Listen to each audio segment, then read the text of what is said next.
China. Hello everybody, how are you guys doing? Everybody nowadays is very concerned about potential war between Russia and NATO or USA and China.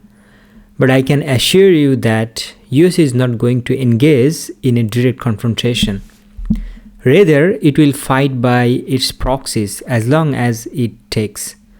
Because direct confrontation has far greater risk of nuclear catastrophe, which is why it is preparing a lot of proxies in different regions. Certainly those proxies have some problems with its big and powerful neighbors, but they will not dare to break the status quo except suffer from outside. Chinese soldiers preparing for battle. This is what Beijing wants to show the world. With each military drill, China is drawing ever closer circles around Taiwan. China has a clear goal to gain control over the island. This kind of confrontation is not much required for those proxies as it is required for USA to be on the top and survival in the future as a global power. Look, we live in a world where there's no higher authority. And in a world where there's no higher authority and some other state may come after you, the best way to survive is to be really powerful. You want to do that because it's the best way to survive in a system where if you get in trouble, there's no higher authority that you can turn to. So, speaking as an American, I want to make sure that the United States is and remains an especially powerful state, because that is the best way to maximize your security. The idea behind is to gradually diminish power of those rival countries, both economically, militarily, and politically, like Soviet Union. China will surely be reunified. Are you willing to get involved militarily to defend Taiwan if it comes to that? Yes, that's the commitment we made. The United States is building up its military presence in the region and is practicing how to sink Chinese ships. So USA must need conflicts, while China or India or Russia or any other nuclear capable countries needs to avoid conflict at any cost and keep peace. Which is why we see a lot of provocation and will see more in future to drag them into self-harming conflict.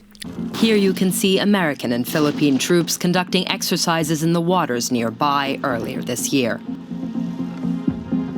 They even sank an old Chinese-built ship that the Philippine Navy used in the past, a clear message to Beijing. And obviously, China is not happy about the US island chain strategy. Now, question is, at what stage these countries will break their patience? Taiwan is it's a red line. I don't know how else to put it. Crossing that, you are in fact risking war. This is not something. Taiwan is in the Constitution as part of China, and it's something that they will defend and they will go to war. China containment and supporting some neighbors like Taiwan or Philippines, Japan or Pakistan have potential to act as such proxies in future like Ukraine. Take an example. Few years back, US-China relationship was not at the same as today.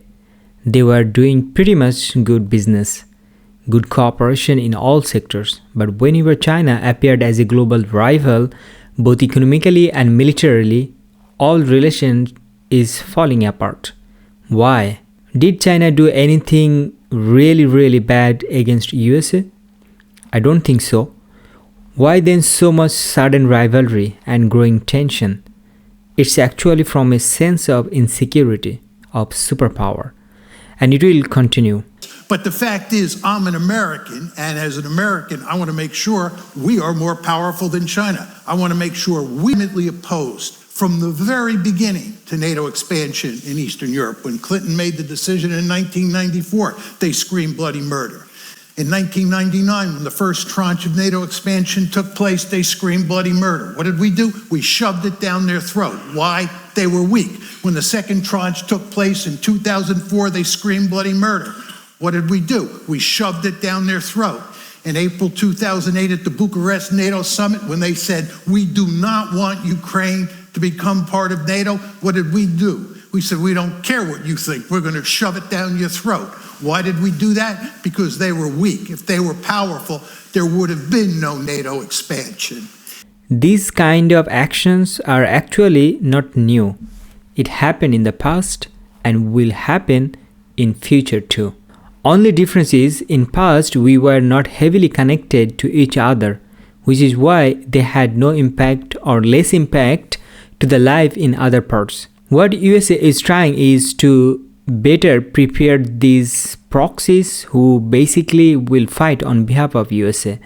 The conflict between Russia and its neighbors, or China and its neighbors, not cherished by any parties, and it's certainly bad for both of them, but unfortunately unavoidable. Surely it will diminish their fighting capacity and economy to sustain in the race of global influence. In recent war between Russia and Ukraine is a very good example.